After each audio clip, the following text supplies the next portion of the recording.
Hai hai hai semuanya, kembali lagi di Suara Cece. Apa kabar semuanya? Semoga tetap dalam keadaan sehat walafiat. Amin ya rabbal alamin. Kali ini Cece akan bersuara tentang sinopsis drama A Moment to Remember.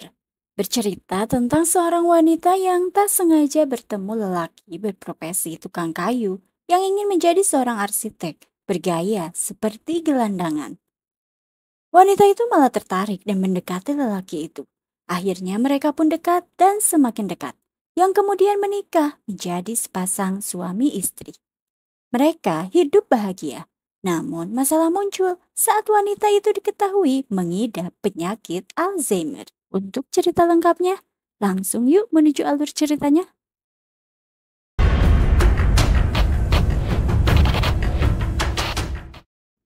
Cerita berawal saat di stasiun, wanita bernama Sujin, seorang desainer yang berhubungan gelap dengan rekannya yang sudah menikah. Hubungan tersebut berakhir setelah sang pria tak datang di hari mereka akan melarikan diri. Sujin pergi ke minimarket untuk membeli minuman. Saat sudah keluar minimarket, dia tersadar kalau minuman yang ia beli tertinggal di minimarket. Lalu dia pun kembali lagi untuk mengambil minuman itu. Saat di depan pintu minimarket, dia bertabrakan dengan seorang lelaki lusuh yang bernama Chulsu. Yang terlihat oleh Sujin membawa minuman yang mirip dengan yang ia beli. Dengan cepat Sujin melirik ke kasir. Dan tidak ada minuman yang ia beli tadi. Seketika Sujin pun merebut minuman Chulsu, lalu meminumnya. Setelah itu dia memberikan kaleng minumannya kepada Chulsu. Lalu dia pun pergi tanpa permisi. Chulsu merasa aneh akan tingkah laku Sujin, gadis yang baru dia temui yang tanpa akhlak.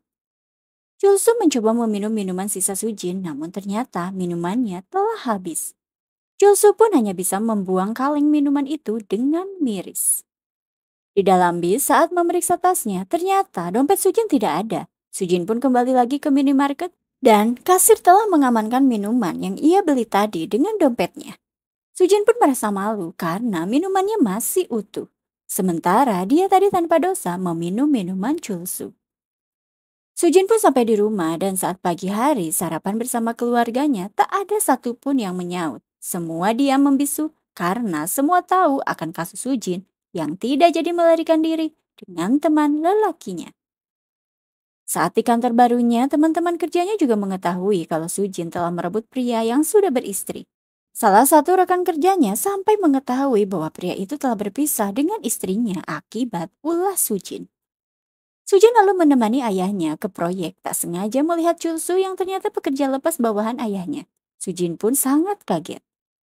Di kantor, Sujin yang melihat studio belum rampung lalu menghubungi ayahnya meminta pertolongan ayahnya. Dan ayahnya pun menyanggupi untuk menyelesaikan permasalahan studio itu. Sujin pun sangat senang mendengarnya. Esok harinya orang suruhan ayahnya datang ke kantor Sujin untuk membereskan permasalahan studio. Namun Sujin pun kaget dan langsung sembunyi. Karena lelaki yang diutus oleh ayahnya adalah Chulsu yang ia temui di minimarket. Dari kejauhan Sujin pun memandangnya. Saat Sujin menunggu minuman keluar dari mesin, tiba-tiba Chulsu mengambil minumannya lalu meneguk menghabiskannya.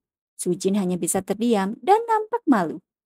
Chulsu pun pergi begitu saja, seperti halnya tingkah Sujin yang dulu tanpa akhlak. Sujin tersenyum malu sendiri saat berjalan kaki hendak pulang. Tiba-tiba ada Chulsu menyapanya, namun terlihat cuek. Mereka pun berpisah. Chulsu yang pergi ke mobilnya, sementara Sujin menunggu taksi. Saat melambaikan tangan memanggil taksi, tiba-tiba ada orang yang berkendara motor menjamret tas Sujin. Chulsu yang melihat kejadian itu lalu membuka pintu mobilnya. Seketika si penjamret jatuh dari motornya. Penjamret itu pun lalu langsung kabur. Sementara Chulsu membantu membenarkan tali tas Sujin yang putus. Chulsu lalu mengantarkan Sujin dengan mobil rock and roll-nya yang sudah tanpa pintu. Esok harinya Sujin di toilet kantor tengah berias diri. Sayangnya Chulsu tidak ada karena sedang bekerja di tempat lain. Kekecewaan pun didapat oleh Sujin. Sujin nampak mencari tahu keberadaan dari Chulsu. Dia pun menemukan mobil rock and roll Chulsu mengintai bersama teman-temannya. Saat Chulsu bersama teman-temannya di warung tenda, Sujin yang mengajak teman-temannya seolah melewati Chulsu dengan agresif mendekati Chulsu. Mereka pun semakin dekat.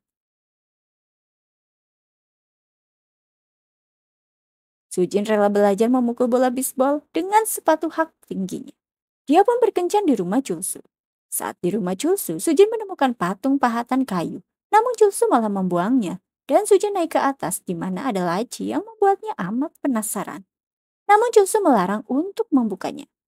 Sujin lalu semakin penasaran dengan Julsu. Dia melihat-lihat ruangan Julsu di mana ada foto Julsu bersama gurunya. Dan saat Sujin ingin mengetahui foto masa kecil Julsu, Julsu pun memberitahu bahwa tidak memilikinya. Sujin bekerja seperti biasanya, lalu dia pergi ke tempat bekas apartemennya. Tempatnya terlihat tidak terawat. Sujin lalu membereskan barang-barangnya untuk dibawanya. Sujin yang menemani Julsu membuat keramik merasa kesal pada dirinya akan masa lalu yang dia alami. Sujin merasa bersalah, namun karena mendapat nasihat dari Julsu, Sujin pun akan melupakan semua masa lalu yang kelam itu. Sujin memilihkan pakaian untuk dipakai Julsu saat mengikuti ujian arsitek. Sujin rela menunggu sampai Julsu keluar dari tempat tes itu.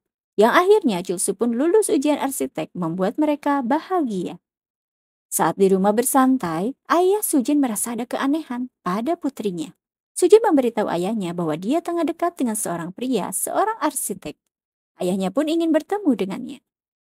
Sujin yang mengetahui ayahnya ingin bertemu dengan pria pujaan hatinya, dia pun mencoba mengajak Julsu. Namun Julsu tidak menyanggupi karena merasa dia tidak ada urusan dengan kedua orang tua Sujin.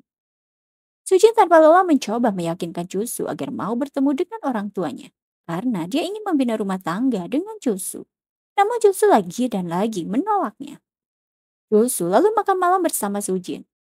Sujin lalu menaruh patung pahatan kayu bergambar wanita yang dibuang oleh Julsu. Julsu tetap tidak menyanggupi karena menikah belum tentu benar-benar bahagia. Tiba-tiba orang tua Sujin bersama adiknya datang yang ternyata diundang oleh Sujin. Julsu pun kaget melihatnya. Namun mereka akhirnya duduk bersama. Sujin lalu pergi ke toilet. Ayah Sujin memberikan beberapa pertanyaan untuk Julsu.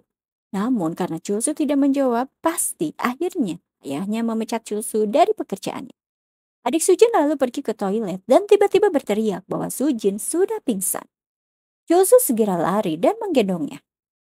Saat itu dokter mengatakan bahwa Sujin pingsan karena beban yang berat, namun akan sembuh jika tidur yang cukup. Sujin yang sudah sadar lalu memeluk Julsu. Ayahnya pun melihat aksi Sujin itu. Sujin pun menikah dengan Julsu memakai gaun yang mempesona. Dia pun hidup bahagia dengan Julsu. Julsu yang masih bekerja di perusahaan ayahnya Sujin dikenalkan dengan seorang pria yang akan menanamkan proyek untuk Julsu.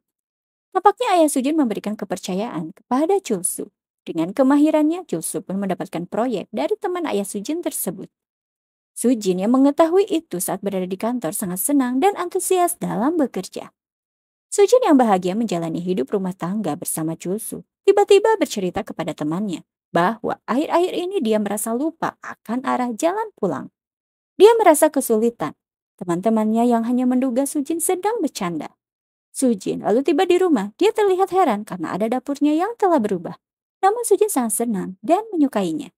Dapurnya telah disulap oleh Julsu menjadi dapur yang estetik.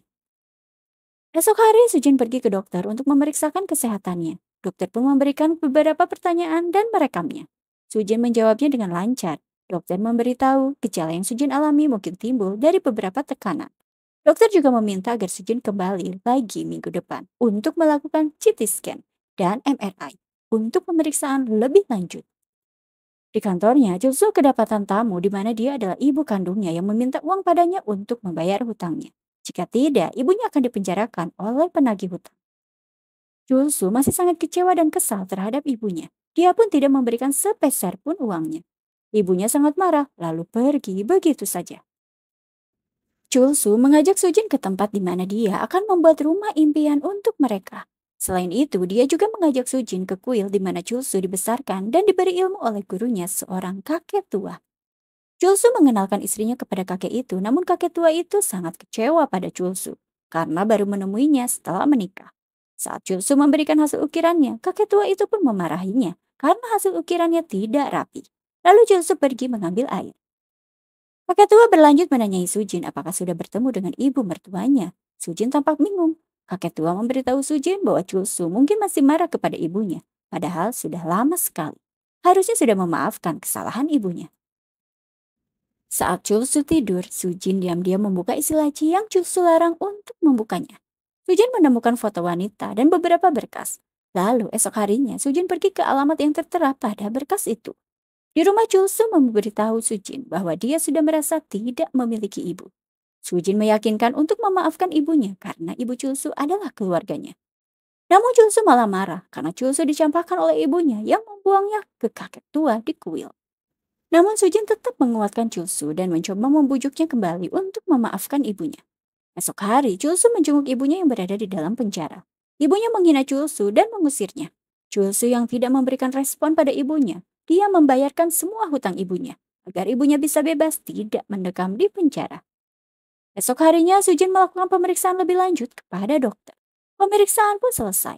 Lalu Sujin pergi ke kantornya, di mana ada Yongmin, pacar yang beristri yang telah meninggalkannya. Sujin yang kaget mengetahui Yongmin dimutasi di kantor yang sama dengannya. Akhirnya menerima keputusan di kantornya itu. Dan mereka pun bekerja sama. Saat di rumah, Sujin terlihat bersikap aneh yang diketahui oleh suaminya Chulsu, di mana Sujin terlihat linglung.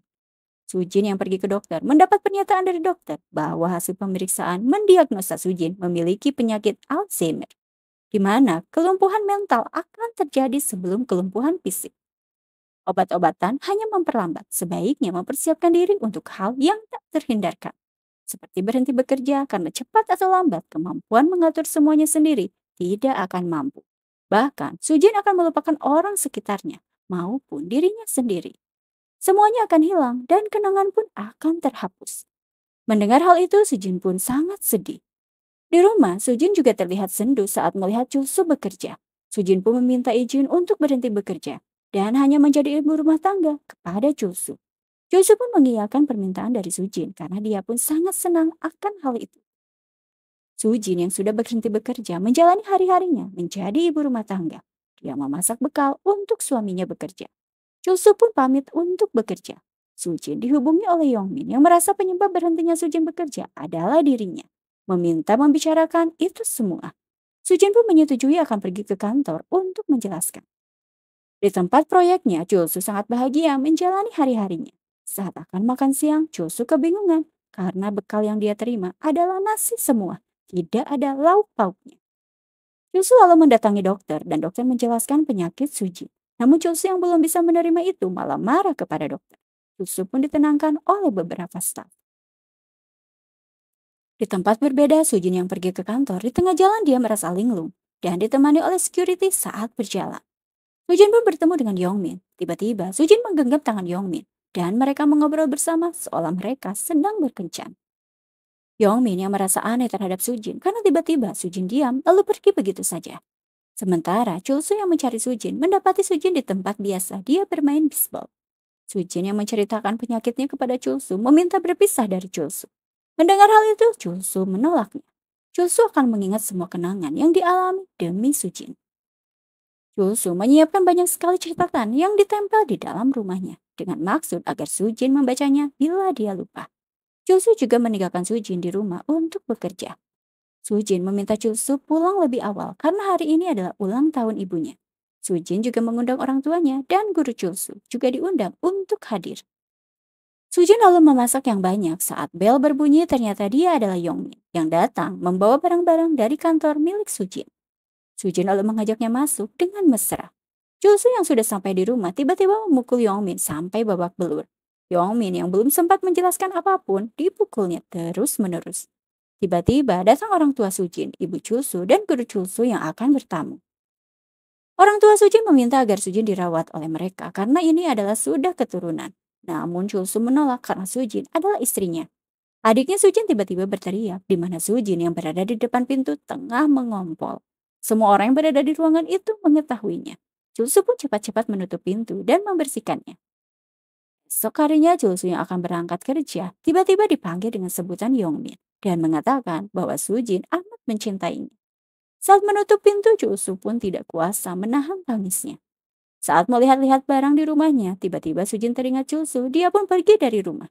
Chulsu yang baru sampai rumah mendapati surat dari Sujin di mana Sujin pergi dan tidak ingin melihat Chulsu menangis atau menderita lagi karena kenangan dengannya yang pelan-pelan akan terhapus di memorinya. Walau begitu, Sujin sangat mencintainya. Sujin pun meminta maaf karena telah meninggalkannya. Dalam surat tersebut, juga tertulis bahwa Sujin meminta agar Chulsu menemui ayah dari Sujin.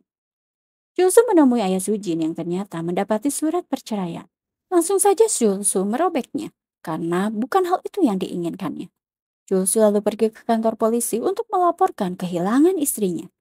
Hari demi hari dia lalui seorang diri.